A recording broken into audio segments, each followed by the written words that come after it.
Bien voilà, on est à l'exercice 23, résistance équivalente. Donc là, on sait qu'en série, la résistance totale qu'on appelle équivalente, ça va être la somme des résistances. Et pour les résistances en parallèle, on va voir que l'inverse de la résistance équivalente est égal à la somme des inverses de chacune des résistances. Donc, dans le premier cas, 10 et 5 ohms, ça va être assez rapide. Là, on est en série, donc c'est un total pour cette résistance équivalente de 15 ohms, pas plus à dire, tout simple, tout tranquille. Ensuite, ici en dessous, on a deux résistances en parallèle. Donc la résistance équivalente, on va la trouver en faisant la somme des inverses. Alors ici, deux options, soit j'utilise la machine à calculer, soit je le fais en mettant tout au même dénominateur, ce que j'ai appris au collège avec les fractions.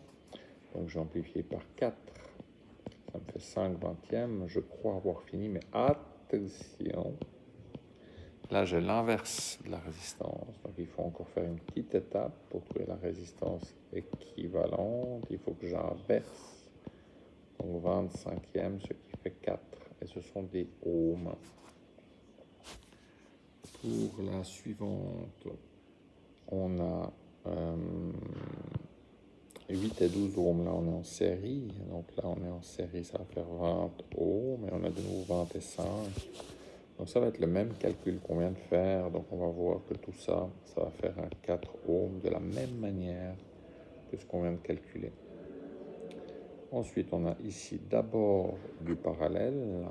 Là, on est en parallèle. Donc on va faire quoi? On va faire 1/12e, un 30e. Même chose, soit les machines, soit, moi je préfère faire ça de tête, via une amplification de fraction. Je mets au même dénominateur commun 7 60e. Attention, ça c'est 1 sur R, 1 sur résistance équivalente. Il faut encore le retourner. Donc la résistance, ça va être 67e. Et 60 divisé par 7, ça fait 8,52. 8, 1, 4. Attendez, non, je m'en mêle un peu les pinces. 5, 7, 2, 8, 1, 4. Oh, donc du coup, résistance totale, il faut encore qu'on ajoute 6. Donc 6 plus c'est 8, 57, 28, 14. Ce qui fait 14,6 environ ohms. Ensuite, le suivant, on a tout ça en parallèle. Donc 1 tiers plus 1 demi plus 1 sixième. Je mets tout en sixième, qui est le plus petit dénominateur commun. J'amplifie par 2, par 3, par 1. Ça fait 6 sixièmes.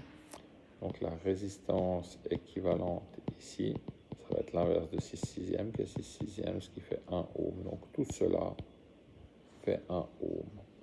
Donc ensuite, j'ai en série, tout cela est en série. Donc 7 plus 1 plus 4, ça me fera un total de 12 ohms.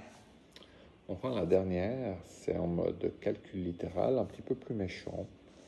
Donc ici, c'est en parallèle. Il faut d'abord que je calcule ce que je vais appeler ici R. Donc 1 sur R, ça va être 1 sur R2 plus 1 sur R3.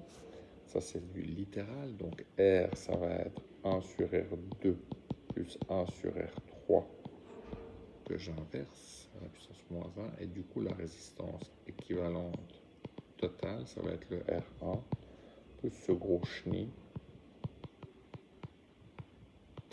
puissance moins 1, ce que je peux éventuellement réécrire différemment en mettant ici le même dénominateur qui sera R2 fois R3, en amplifiant respectivement par R3 et par R2. Pas oublier que je dois mettre ça à l'inverse.